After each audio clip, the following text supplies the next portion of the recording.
బ్రాహ్మణులకు శుభవార్త. సనాతన ధర్మ పరిరక్షణే ధ్యేయంగా ఏర్పడినటువంటి హిందూ మహాసంస్థానం విదేశాలలో ఉద్యోగాన్వేషణ చేయాలనుకున్న ఔత్సాహికులకై అభ్యర్థుల నుండి దరఖాస్తులు కోరుతుంది. సంప్రదించవలసిన వాట్సాప్ నంబర్ 9866153999. నమస్తే, వెల్కమ్ టు అవర్ ఛానల్. నేను పద్మిని. ప్రస్తుతం పాటు ప్రముఖ ఆధ్యాత్మికవేత్త, astrologer, life coach doctor Sudha గారు మనతో పాటు ఉన్నారు. మాట్లాడదాం. నమస్కారం అండి. నమస్కారం. సుధా గారు, కుజ స్తంభన జరగబోతోంది అనేది వింటూ ఉన్నాం. అవును. ఏంటండి కుజ స్తంభన? ఎప్పుడెప్పుడు జరుగుతోంది? కుజ స్తంభన జరగడం వల్ల ఏమిటి దాని వల్ల రిజల్ట్స్ ఏమైనా, ఇంపాక్ట్స్ ఏమైనా ఉంటాయా ద్వాదశ రాశుల వాళ్ళకి అనేది? ఎందుకంటే కుజుడు ప్లే చేసే రోల్ చాలా పోర్ట్ఫోలియోస్ ఉన్నాయని చెప్పుకోవచ్చు ఆయనకి. సో మరి ఆయన స్తంభన అంటే ఆబ్వియస్ గా అక్కడ నిలిచిపోయాడు, ఆగిపోవటం అనేది అర్థమవుతోంది. మరి అసలు వివరంగా చెప్పండి సుధా గారు, ఏమిటి కుజ స్తంభన అంటే? జనరల్ గా స్తంభన అంటే అన్ని ఆగిపోవడం అనేది అందరికీ తెలిసిన ఒక విషయం.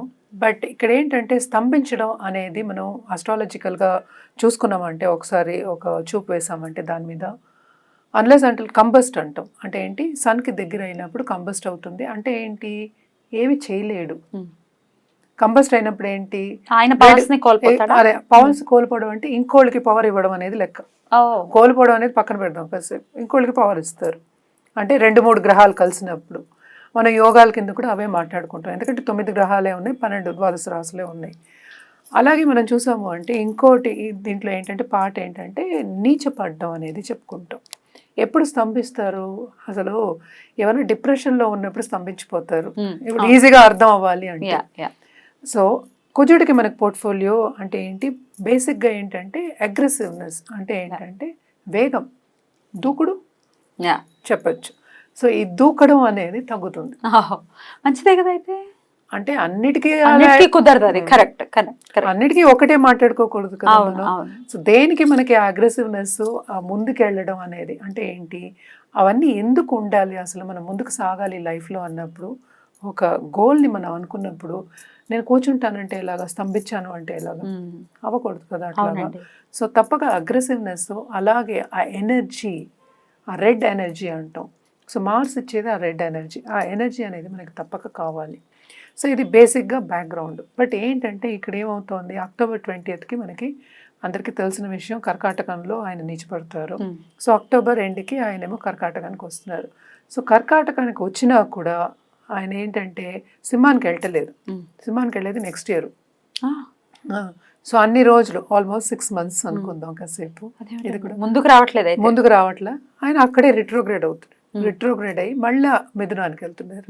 మిథునానికి వెళ్ళి మళ్ళా డైరెక్ట్ అయ్యి మళ్ళా వస్తున్నారు. ఇదంతా ఎప్పుడు జరుగుతోంది, జనవరిలో జరుగుతోంది. అంటే ఏంటి, మనకి అక్టోబరు, మళ్ళీ తర్వాత మనం తీసుకున్నాం 45 days ఉంటారు.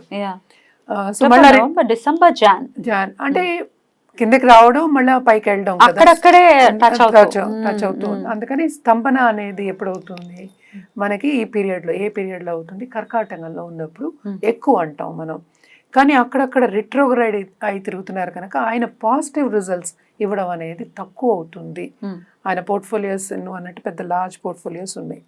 ఇప్పుడు మిలిటరీలో ఉండి నేను యుద్ధం చేయనంటే ఎట్లా, నువ్వు కమాండర్గా ఉన్నావు, చేయాల్సిందే అవసరం అయితే కదా, అవసరం అదే, అసలు అవసరం అదే కదా మరి. So you have to be prepared. ప్రిపరేషనే లేకుండా నేను కూర్చుంటాను అంటే అది స్తంభించిపోవడం. ఓకే, ఇప్పుడు అంతే కదా. ఇప్పుడు సంకల్పం చేసుకున్నావు, నాకు అది కావాలనుకున్నావు అంటే నువ్వు కూర్చుంటే నీ దగ్గరికి వస్తుందా? రాదు. ప్రయత్నించాలి. ప్రయత్నం అనేదాన్ని ఏంటి, మనం ఎందుకు పాజిటివ్గా చేయాలి, పూజలు చేయాలి, లేకపోతే ఒక గ్రహానికి ఏమో జపాలు చేయాలి అంటున్నాం. ఇట్ ఈస్ బికాస్ ఆ దారి చూపించడానికి మనం చెప్తున్నాం. అందుకని నువ్వు కూర్చుంటావు, నువ్వు జపాలు చేసి నేను కూర్చుంటే నాకు రాదు. కరెక్ట్, అంతే కదా. కరెక్ట్. సో ఇవన్నీ అయినప్పుడు స్తంభించిపోవడం అనేది కొంచెం డిఫికల్ట్ అయిన ఒక పీరియడ్. అందుకోసం తప్పక పరిహారాలు చేయడం అనేది ఎక్స్ట్రీమ్లీ ఇంపార్టెంట్. అది మాట్లాడుకుందాం. బట్ జనరల్గా చూసాము అంటే మార్స్ స్తంభించిపోయిన, మార్స్ ఒక కుజుడు ఏదైనా ఒక బ్యాడ్ పొజిషన్లో ఉన్నా, లేకపోతే నీచ స్థితిలో ఉన్న, దాంపత్య జీవితం అంటే మంగళకారకుడు మనకి తెలుసు. మంగళంగా ఉండాలి అంటే ఒక లెట్స్ సే ఒక లేడీ కానీ ఒక పెళ్ళైన వాళ్ళకి మంగళకరంగా ఉండాలి అంటే అన్యోన్యంగా ఉండాలి, అంతే కదా. సో అన్యోన్యత అనేది కూడా తగ్గుతుంది స్తంభించిపోయినప్పుడు. ధైర్యం తగ్గుతుంది, అలాగే ఏదైనా అసెప్టివ్నెస్ అంటాం, అంటే ఏంటి, నేను చేయగలను అనే సెల్ఫ్ కాన్ఫిడెన్స్ తగ్గుతుంది. అది తక్కువ. ఇవన్నీ కొన్ని ప్రాబ్లమ్స్ ఉంటాయి కనుక స్తంభించిపోవడం మీద అంత దృష్టి పెడుతున్నాం మనం. సో ఇవన్నీ ఏంటంటే ద్వాదశ రాశుల వారికి డిఫరెంట్గా ఉంటుంది. మనం మాట్లాడుకునేది ఏంటంటే గోచారమే, అది ఒక 6 నెలలకి. అది ఎలాగా రిఫ్లెక్ట్ అవుతుంది మీ జాతకం పైన అనేది వ్యక్తిగత జాతకం మీద ఆధారపడాలి, అంటే పరిశీలించుకోవాలి అది. బట్ దెన్ అసలు ఇన్ జనరల్ గా మాట్లాడుకుంటే ద్వాదశ రాశుల వాళ్ళకి స్తంభన ఎటువంటి రిజల్ట్స్ ఇస్తుంది అనుకోవచ్చు? అదే నేను చెప్పినట్టు కొంతమందికి అంత బాగుండదు, ఎస్పెషల్లీ మకర రాశి వాళ్ళకి మకరానికి బాగుండదు, అంత బాగుండదు. అలాగే కర్కాటకానికి అంత బాగుండదు. అలాగే మనం జూపిటర్ బాగుంది అనుకున్నాం, బ్యాలెన్స్ అయిపోతుంది. అలాగే మనం ఏంటంటే మిథునానికి అంత బాగుండదు, ఎందుకంటే 2 సార్లు 3 సార్లు ఏళ్ళు వస్తుంది. అండ్ ఆల్సో మోస్ట్ ఇంపార్టెంట్ సింహానికి, సింహాన్ నుంచి 12 ఇంట్లో కదా, 12, 11, మరి 11 ఇంట్లో అస్తమాలు రిట్రోగ్రేడ్ అవుతాయి, అంత బాగుండదు కదా మరి. సో ఈ రాశుల వారికి అంత బాగుండదు. అలాగే మనం చూసామంటే వృశ్చికంకి అలాగే మేషానికి అధిపతి ఆయన నీచపడితే ఇబ్బంది కదా. సో క్వశ్చన్ ఏం లేదు అందులో, మనం అనుకోవడానికి బాగుంటుంది అనుకోవడానికి క్వశ్చన్ లేదు అక్కడ. సో ఈ రాశుల వారికి అందుకనే అస్సలు బాగుండదని చెప్పడం మిశ్రమంగా ఉంటుంది అని వదిలేస్తాం, ఎందుకంటే అలాగే వ్యక్తిగత జాతకం మీద ఆధారపడి ఉంటుంది ఇవన్నీ.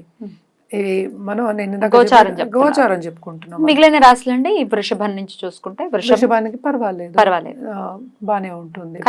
12 మనకి మిథునం మళ్ళా కర్కాటకమే కనుక. సో కొంతమంది స్టూడెంట్స్ కానీ చదువు కానీ, కొంతమంది పెద్దవాళ్ళ ఇంట్లో ఉన్న వాళ్ళకి కొన్ని ఇబ్బందులు, హెల్త్ ఇబ్బందులు రావడం కానీ ఇలాంటివి జరిగే ఛాన్సెస్ ఎక్కువ ఉన్నాయన్నమాట.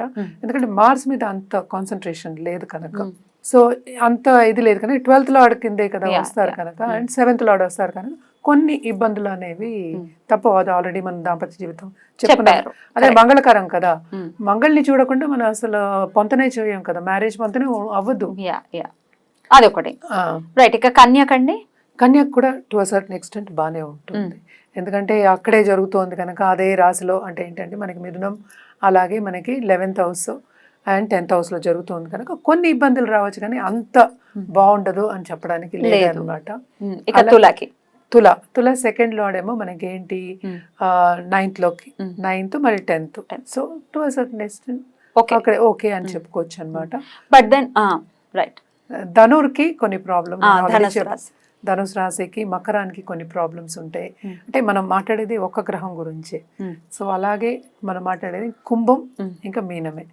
సో సెకండ్ లార్డ్ ఆయన మళ్ళీ ఏమో 4th లో పడుతున్నాడు, 5th లో పడుతున్నాడు, అటు ఇటు వెళ్తున్నాడు కనుక కొన్ని పిల్లల దగ్గర, ఇప్పుడు సపోజ్ పిల్లలు కావాలి అనుకునేవాడు చాలా మంది ఇప్పుడు చేసుకుంటున్నారు, ఏంటంటే బయటకు వెళ్ళి చేసుకోవడం న్యాచురల్గా తక్కువ మంది, అంటే వెయిటింగ్ పీరియడ్ అనేది కొంచెం కట్ చేద్దామని. సో ఇలాంటి ఇబ్బందులు కొన్నిసార్లు డాక్టర్ దగ్గరికి వెళ్ళడం, హెల్త్ ఇష్యూస్ రావడం, ఇలాంటివి ప్రాపర్టీ ఇష్యూస్ రావడం, ఇలాంటివన్నీ కొంచెం చిన్న చిన్న ప్రాబ్లమ్స్ ఉంటాయి. సంపద దగ్గర ప్రాబ్లమ్స్ రావడం, కుటుంబ పరంగా ప్రాబ్లమ్స్ రావడం, హెల్త్ ఇష్యూస్, అది మనకే అవ్వచ్చు, లేకపోతే మనతో పాటు ఉన్న కుటుంబ సభ్యులకి అవ్వచ్చు, అలాగే ఎక్స్టెండెడ్ ఫ్యామిలీకి కూడా అవ్వచ్చు. వ్యక్తిగత జాతకం మీద ఆధారపడి ఉంటుంది. సో ఇవన్నీ కూడా ఇట్లాంటి రిజల్ట్స్ ఇస్తుంది కాబట్టి అందరూ కూడా చేసుకోవాల్సినటువంటి పరిహారం ఒకటి చెప్పేసేయండి. అదే ట్యూస్డే రోజు తప్పక దుర్గాదేవికి పూజ చేయడం, ఎస్పెషలీ ఎర్ర పువ్వులతో పూజ చేయడం.